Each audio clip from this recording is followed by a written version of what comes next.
oldest stories on Earth is that this place is victim to a recurrent cataclysmic event, akin to a reset button that can send advanced civilizations back to the Stone Age in a geological instant. The Great Flood and Sodom and Gomorrah of the Bible, the three cataclysms of the Vishnu Purana, the sinking of Atlantis and Lemuria. The history of the world is rich with stories of cataclysms. The Five Sons of the Aztec teaches that the present world was preceded by 4 other cycles of creation and destruction. According to official records from commander of Project Nanook, Major Maynard White, the U.S. government discovered in the late 1940s that the Earth undergoes major magnetic flips about every 10,000 to 12,000 years, which causes the surface of the Earth to catastrophically shift in the space of one day. This information was officially kept from the public. The mysterious Great Pyramid of Giza was built with dimensions that memorialize the golden ratio, pi, and the speed of light, and along with the Sphinx forms a working clock of the Great Year. The Great Year is the astronomical cycle of the equinoxes around the ecliptic, a cycle that repeats just about every 26,000 years, leading many to speculate that the cataclysm is a somewhat fixed event in this cycle of time. Many researchers believe that the Great Pyramid, along with several other ancient structures that memorialize the Great Year, were built to warn us about the recurrent cataclysm. Our sun has its own recurrent cycles, and in almost every cataclysm story throughout history, the sun plays a major role.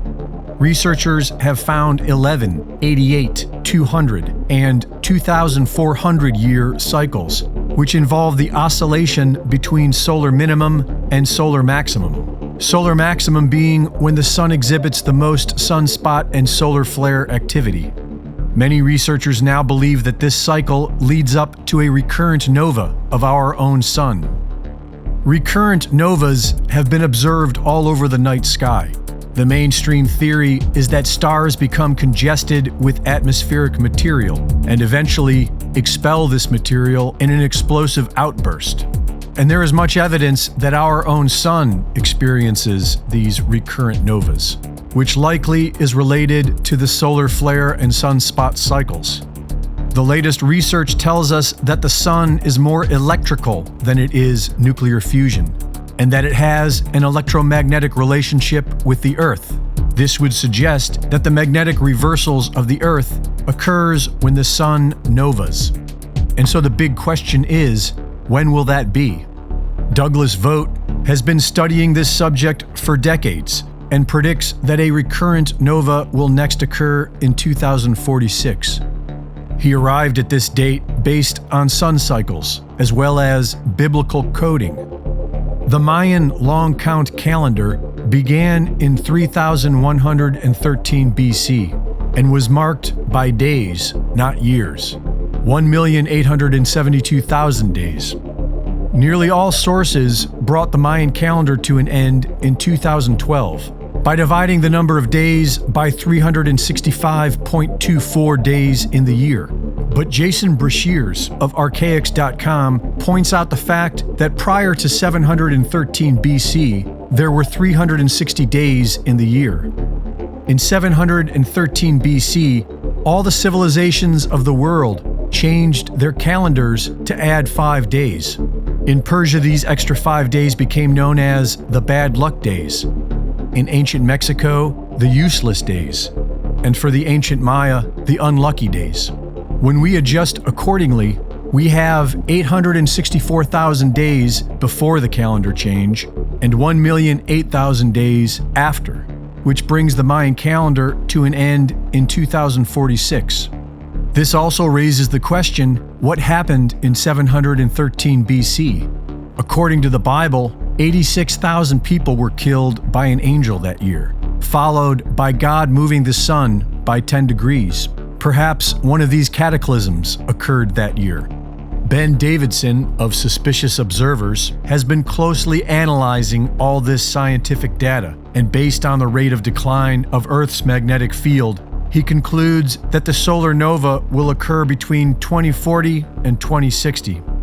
This is one of the oldest stories on Earth, and if it is true, then it would explain why so many people are convinced the world is going to end in 20 years.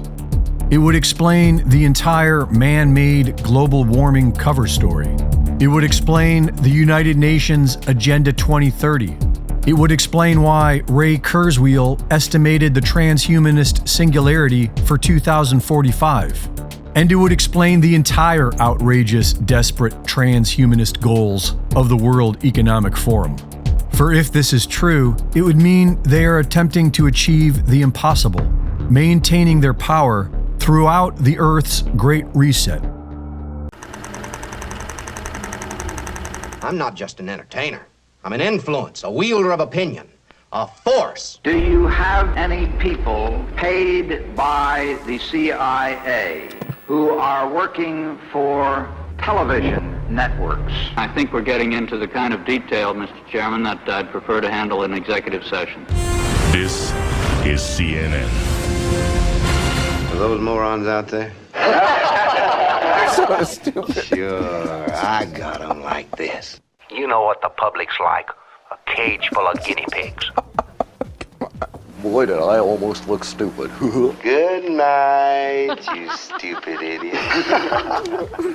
Good night, you miserable slob. There are a lot of trained seals.